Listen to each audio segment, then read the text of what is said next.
chain. So one PWETH is one pulse. Okay, so meaning that one Ethereum is one pulse. Everyone knows that pulse chain forked from Ethereum. Well, one ETH or one wrapped ETH became one pulse. So one ETH became one pulse, one WETH became one WETH.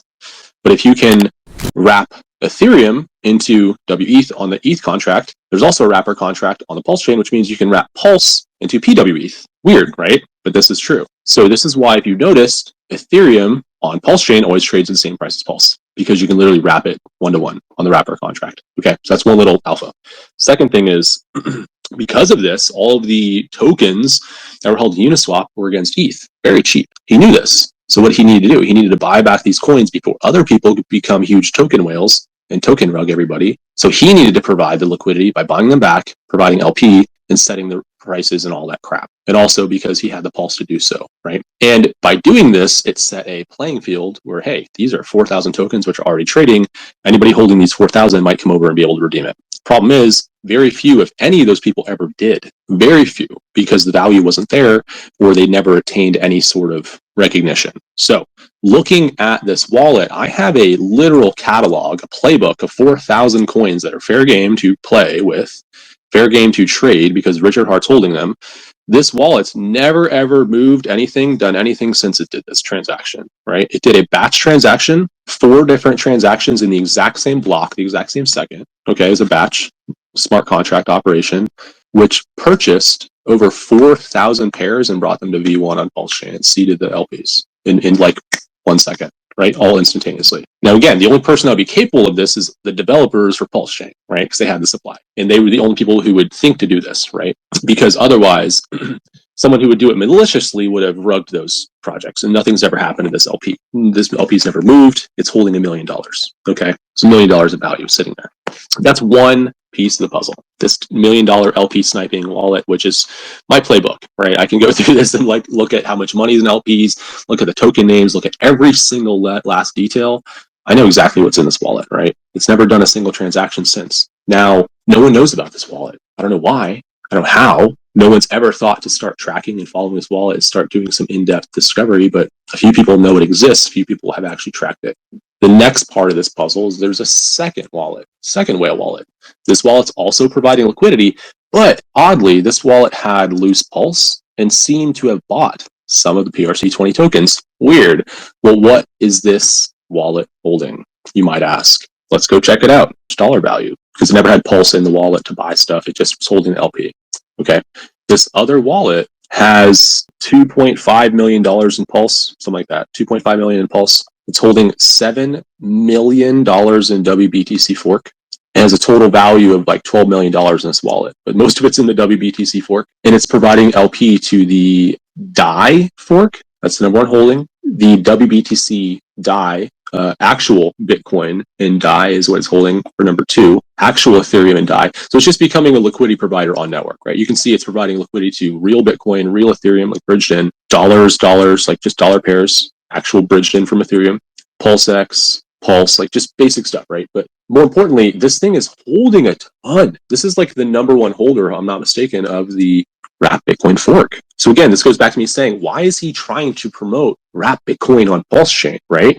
Now, the weird thing is this wallet doesn't have as many liquidity pairs. This seems more like a person came in, because it obviously has Pulse, and you can see it had transactions. There's 34 people following this wallet. And this is why I go back to saying the other wallet was undiscovered, because it didn't have any followers, right? This one has 34 followers. Plenty of people are following this one. Why did they never discover the other one, the smaller little guy? Because it just wasn't as big. It's not a big holder of any liquid assets. It actually doesn't have a single liquid token in its wallet. In fact, it's only holding LP. So what does that mean, right? Richard Hart, or one of his developers behind the scenes, was buying and pumping PDAI. He was buying and pumping PBTC. He was buying and pumping PPEPI, PAVE, PLink. These are all tokens it's holding in its wallet, liquid. Well, how did it get these tokens? It bought them. It bought them, guys. Some people sent tokens to this wallet because, of course, they discovered this wallet and they go, oh, if I spam it, people think I bought this too, and they'll go buy that. So you have to be careful, right? It obviously didn't buy like the Pulse Doge, all that crap. That was probably airdrop spam to it or something. But my point is, these wallets are working together to pump the PRC20 ecosystem, and you have to watch them, because what's the next step? What is Richard Hart planning to do, right? What is he planning to do with his PRC20 tokens and Pulsechain and all that crap? Well, obviously you can see where he put the money, right? He put $7 million into the wrapped Bitcoin, and then he kept talking about it on his Twitter. So, I mean, it's very obvious to me what's going on. He's trying to increase the value to bring people over. How do you get more users? You go, hey, come over here, advertising. Come over here, marketing. The whole rage marketing thing didn't work. But if you give people money, that works, right? It doesn't matter how much someone dislikes you and how much disgust there is in the community. If you hand someone enough money, they will look the other way and just gladly take it and maybe walk away, but they will gladly take the money, even if they hate you, you know? Toshin, what do you think about that? You think people would take Richard Hart's money if they don't like him? Like, not take that away from him, but I mean, like, take his free, airdrop money, maybe even if they didn't like him? Everybody likes free stuff, man. They will. I'm waiting for the moment where everybody discovers Pulsechain and the value that they have on the other side, and they would just try to bridge over and just test things out. This is what I'm really, really hoping for. When this whole shit is just brings all the gatekeeping down, maybe the listing on the exchange that we have. If you guys are working on this. I don't know what sparks it, but we need some event which would bring the people over to this chain and just experience all the apps we have, like the community we have. Yeah, people will see that they have actual value on chain, and they will try Piteas. They will try every little stuff that we have. What's up, Execute? We got Execute on stage. What's up, brother? Sure. Yeah, I was just gonna say, I think that's also a way to bring more people in, is what Richard or whoever is pairing up those pairs. But it's also a ploy to get the exchanges and the people that had the wrapped BTC on different exchanges and whatever else. Because let's say if Coinbase has a whole bunch of wrapped BTC, they're technically their users are owed that money. If you look at the Bitcoin Cash fork back in the day, they didn't want to put it into the wallets that were listed. They ended up delisting it, I think, too, after. But the people on those that were holding those accounts, they were still owed the money regardless. So it's a way of like bringing in a lawsuit to all the exchanges if there is actual value on the chain that they're owed, even if it's predated a year ago. It's another way to get the exchanges kind of online too. So that is an amazing point, dude. I love that you brought this up, man. This is actually one of the best points that brings all the pieces, all the puzzle pieces together. It's a piece that I wasn't thinking about, right? My brain is just like, bing. So speaking of exchange wallets, 3 days ago, I stumbled across a whale wallet holding a bunch of PRC20s. I'm like, that's weird. Someone goes, hey, someone's holding like 10% of the supply. Like, don't mess with that token. And I pull it up and I go, well, it also has $36 billion in it, and it's a Binance wallet. So I don't think it's going to sell our little PRC20. And I go, that's weird. Why does it have so many PRC20s? And I look at the transactions, and guess what I discovered? Binance swept all their PRC20s from one hot wallet into another wallet. So they knew like they were getting these airdrops. There's $2 million in that other hot wallet. So that's user funds effectively, right? Because it's not their money. Part of it is, I'm sure, but you have to realize like exactly what you said is that Coinbase is also sitting on this PWBTC. So in my brain, it was like, who is he targeting? Like, why? But you're right. It's not people, because no people really had that. If they did, it was DeFi. The exchanges had the wrapped Bitcoin. So he's trying to goad the exchanges into listing or airdropping people their money, which means they'll have to list Pulsechain, or maybe just PRC20s or something. But even if they say they don't, right? what's the liability for Binance? Is it in their terms of service that if they receive airdrops that they have to distribute them? Is that actually the case, or is there a disclaimer in there? Does anyone know? It just comes down to I think it's the amount of money that is sitting in each account, and if the people kind of want it as much as they should. I just bring it up right back to Bitcoin Cash and that fork, because Coinbase kind of bounced back and forth saying, we're not doing it, we're doing it, we're not doing it. And then it had to run up to like $1,500. I remember it was like week 2 or 3 or something crazy. And everybody was like shouting from the rooftop, like, "Give me my Bitcoin Cash! I want to go buy a computer." And yeah, they Yeah, I ended remember. up having to list it for the people to withdraw. And there was some lawsuits because we seen the wallets from from Coinbase actually like pumping and dumping it back and forth, even though it was users' funds. There was a big lawsuit. It was kind of insider trading back then too, but they ended up having to rebuy extra Bitcoin Cash just to give it back to the people at the end of the day after listing it. And then I'm pretty sure after all the users got their funds, they delisted it. You had like a certain amount of time, but they probably just put that in their legal documents saying like, "Hey, we're delisting this, get it out before this date," or you know. Yeah, I remember that happening. I was holding a little bit of Bitcoin on Coinbase at the time, and I was just like, I guess whatever. They're not going to give us our money. It took them a long time to finally come around, and they were like, "Fine, we'll give you your money," because everyone was making a big stink. But what it boiled down to was a lawsuit about unjust enrichment, right? So if you receive some sort of disbursement of funds on your customer's behalf, but then you pocket it basically, it's unjustly enriching yourself, right? So as a company, they could be sued basically for what's owed, plus any damages and potential losses from interest or whatever. So you can just go and say, hey, Coinbase, you owe us our WBTC from Pulsechain, and it's 1% basically rebate. So for every 30,000 you had on there, which was one Bitcoin at the time, you'd get like $200 back or whatever right now. So it's not a massive amount, but it's definitely like Bitcoin Cash level or Bitcoin SV level where they should support it to some degree. But how many users would actually be affected? That's the real question, right? How many of these people, and was it just the exchange's money? I mean, back then, Bitcoin's a lot bigger than the wrapped Bitcoin and everything that's happening, right? Um, Back then, it was an actual war between two chains. Now it's just like you know, just a basic fork. So, but yeah, if wrapped Bitcoin, like our version, never goes to 60 grand, I'm sure some people are going to be asking some questions to the exchanges.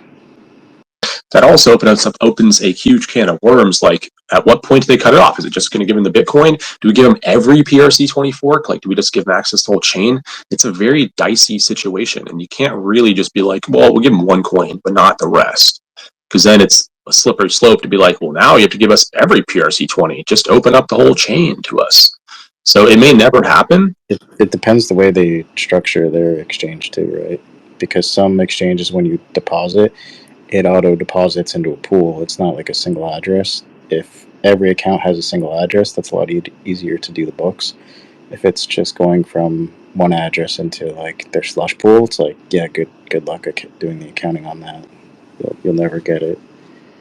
Yeah, that's the issue, and it's weird because I've been through some of these like little events before, where like for example, I had Ethereum on Coinbase when the Ethereum hack happened, and Ethereum Classic fork. I got Ethereum Classic. Okay, cool. I sold it, so they instantly supported it because they like had to, right? But they had it on a bunch of other exchanges, right? So then the Bitcoin Cash thing happened, and same deal. Like, it took a while, but eventually they gave us our Bitcoin Cash. And I remember seeing there being like, wow, I finally got like my free money from that. Cool. I never expected that. And it was just kind of a thing where like it was nice to have, but I wasn't expecting anything. So whatever. It wasn't a lot of money. And same thing with Bitcoin SV. The Bitcoin SV was so little though, I couldn't even withdraw it because the fees and crap. It was just like dust, So that's just still sitting in my wallet, unfortunately. What's the closest thing that's held peg? Is that wrapped Bitcoin? Like the only thing that's kind of worth money on this chain compared like during the fork? Is it just wrapped Bitcoin? Well, what's funny is, what someone said. He was like, I said the only PRC20 that's more valuable than its original, other than the more recently run up ones, was Hex. P Hex is more valuable than E Hex.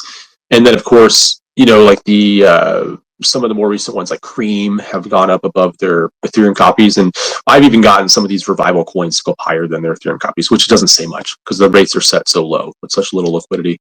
So it's easy to do. But again, it's just I don't think there's very many of these PRC20s which have performed incredibly well, right? Because WBTC is, again, $200 right now, I think. Yeah, but $200 is $200. That's better than having $200 of, let's say, DAI, and then people are like, "You have DAI over here too," and you come look and it's worth 30 cents. It's not really worth looking at. Exactly. That's the point, is that it needs to get to a level to where it attracts people in. So that's why we're trying to say, okay, let's look at some projects that have cool brands, that have, that are not maybe necessarily massive in market cap, because those have already blown up on Pulsechain, but ones that are more like undiscovered gems that have actual live communities and still have projects and value, definitely have liquidity trading, but they don't trade actively on Pulsechain. We've been reviving those. And again, I like to call it like the RH token revivals by WePulse. And basically, we're reviving artifacts. We're reviving hidden gems that were buried in the blockchain, right? And no one had thought to find them. There's some communities, I'd say. I think the Atropa guys and HOA guys are doing that too. So everybody's for sure. working on the same thing.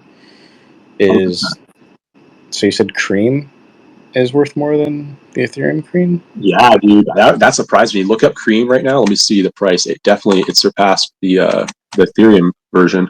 So the V2 Cream, it's $60 on it's $60 on Pulsechain. It's $45 on Ethereum. And this is the craziest part, bro. It has more liquidity on Pulsechain than it does on Ethereum. Nice. That's mind blowing, because it's all the different weird pairs combined. Yeah. That's what I was wondering, like, during the fork what was happening, and I thought for sure Chainlink would do good. I thought Crow might do good, and then I was kind of just saving my dust and buying PDAI extremely low.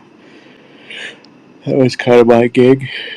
Even for like the hackers, it's such a hacker's paradise over here that I didn't want to say it in a live space, but yeah, there's a place to be made for hackers over here buying these copies. Because if you can convince somebody that something's worth $1, even though it's not, even though it looks like $1, you know what I mean? It's a play for them to come over here and weasel people into whatever. Yeah, I'm not gonna say that out loud. Well, that's another thing, though, man. We're creating safely tradable coins. So the reason why that can happen is because those coins don't have the liquidity, and then they'd be reintroducing these like ghost forks and stuff that have no LP, and they'd rug it. Now that's the problem. I am bringing back these coins and burning the LP, so it's permanently just a part of Pulsechain, right? We're permanently increasing the total value locked on chain, and then with the fees growing, that's just going to grow over time. And then with the way that WePulse works, it's actually bringing money from Linnea and Ethereum now back to Pulsechain. So now we're going to be bringing in money into Pulsechain again, just to grow the whole ecosystem of these PRC20s, right? Now, there's scammers everywhere, dude. You walk down the street, there's people trying to take money out of your back pocket, pickpocketing. You know what I mean? Like, there's gonna be people like asking you for money because they're a sick dog. It's like there's always gonna be someone that's trying to scam you. That's never gonna change. Anytime there's money to be made, there's scams, right? We know this. Crypto's no different. It's just more rampant because of the anonymity. What are your thoughts on the whole burning situation? Like, you said you're for burning the LP? See, that's the thing. I don't normally like to burn LP. Like, I don't burn the WePulse LP because I know we need to upgrade or move or just, do different things with LPs. I might need to change a pair around in the future. But what I've done with LPs, I put them in multi-sig to be safe, so it can't be hacked or anything like that. And then for the new projects, like these new ones we're reviving, I'm just burning the LP out the gate with a small amount so that it just gets the ball rolling, right? Because I'm not worried about like throwing 10, 20, 30 bucks in there and burning it, knowing that it's going to turn into a few hundred when it goes up. But if I were to wait till it goes up to add liquidity, like say, for example, now after something's already gone up, I have to add hundreds of dollars just to get it to stabilize, and then you're just exit liquidity for the whole market. It's better to add it early and just burn it. Yeah. If Pulsex ever gets it together, I think it's going to be a different type of situation. I was going to start burning all my LP positions for the meme coins I made, but at the exact same time, I think it's better just to keep them in a cold storage wallet. And then if Pulsex ever does become what it's supposed to be, having some type of way of earning yield while being in that LP, you could just take incentive token or any other DEX that's offering some type of incentive token. You can always take that and just redeploy it to the same LP and just buy back your own stock and just keep like rolling it in But if that LP position's burnt, you can't really do that. So it's kind of zero sum having it being burnt rather than having some type of utility where you can just buy back your own stock and keep putting it in to help the ecosystem, because it's going to be earning those things anyways. Well, possibly it could be earning those things anyways. It's just up to the DEXs and how they want to distribute their coins and be decentralized, or just keep it centralized and only offer the pairs to their favorite ones. Because I'm early. And by the time you've heard about it, you're probably not early, guys. That's the problem. So I'm bringing these artifacts to life because that's what Pulsechain needs. We need liquidity. We need to burn these LPs. We need to bring this value to Pulse. And whether these things have $20 in them, $50, $100, $1,000, whatever, it'll grow in value over time. It's not going to happen today. It's not going to happen tomorrow. Might not happen next year. Let's say 3 years down the line, if Pulsechain moons and some community in India wakes up and is like, hey, we're all going to start buying Pulsechain. And we're all going to trade PRC20s. Guess what? Whose PRC20s are we going to buy? All of the tokens that already exist, which are the original contracts from Ethereum. So Killer is saying he had used Stargate because he was listening to me, and also he's been doing the DeFi hunting because he believes he's a true airdrop hunter now. He's embraced the lifestyle. And it's weird. At first, I was a dabbler. I'm not going to lie. I used Uniswap. I got the Uniswap airdrop like everyone else. I was like, yeah, I got my $1,000. And then I was lucky enough to use 1inch. I got the 1inch airdrop, which was like $700, whatever. Not a huge one, but still cool, $700. So that was my first taste of airdrops. And I was like, nothing good happened for a while. But then in 2022, there was a frenzy of like airdrop this, airdrop that, gas airdrops. I got like a $600 airdrop just for the amount of gas I had spent on Ethereum. They gave me more money on Ethereum. It's like crazy, right? Because there is intention play. And things like that, right? But it became eventually, airdrop hunting became attention farming these communities, right? They're taking these communities and manipulating them into pushing their algorithm for attention because they're like, hey, click this button to get points. Like, it's not even money. It's like, click this button to get points, retweet this to get points, go do these things, provide liquidity to get points. They're making you spend money to get these points, right? So it's a hypothetical, like, carrot and a stick scenario where they're like, hey, keep walking, we'll give you that carrot, but you just keep walking. Okay, how far do we have to walk before we get the carrot?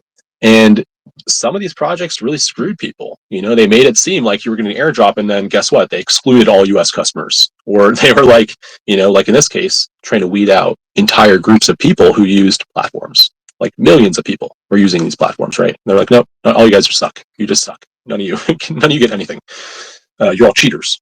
And these people who are airdrop hunters, right? It's not like we're in here just to make free money, right? We're early adopters. We're testing out new software. We're taking the risk where others are not willing to even touch the website. So a lot of the stuff that we've been talking about is like, hey, just bridge over like $20 or whatever, do a couple swaps, maybe buy an NFT over there or whatever.